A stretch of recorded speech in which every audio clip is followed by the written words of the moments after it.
না পেরোতেই দায়ের করা হলো চিত্রনায়ক সালমান শাহর হত্যা মামলা। সোমবার মধ্যরাতে রাজধানীর রমনা থানায় মামলাটি দায়ের করেন চিত্রনায়কের মামা আলমগীর কুমকুম। মামলার এজাহারে প্রথম আসামি হিসেবে নাম রয়েছে চিত্রনায়কের সাবেক স্ত্রী সামিরা হকের। এরপর রয়েছেন ব্যবসায়ী আজিজ মোহাম্মদ ভাই, লতিফা হক লুসি, চলচ্চিত্রের খল অভিনেতা ডন সহ আরো কয়েকজন। মোট অভিযুক্ত 11 জনের পাশাপাশি উল্লেখ করা হয়েছে অজ্ঞাতনামা আরো কয়েকজনের নাম।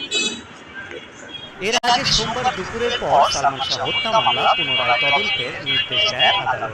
চিত্রনায়কের মা নীলা চৌধুরীর রিভিশন আবেদন মঞ্জুর করে এই হত্যা মামলা চলবে বলে ঢাকার ষষ্ঠ অতিরিক্ত মহানগর দায়রা জজ জান্নাতুল ফেরদৌস ইবনে হক এ আদেশ দেন। বাদীপক্ষের আইনজীবী জানান, সালমানের মৃত্যুর সময় সামিরার সুটকেস থেকে চেতনানাশক ঔষধ ও সিরিঞ্জ পাওয়া গিয়েছিল।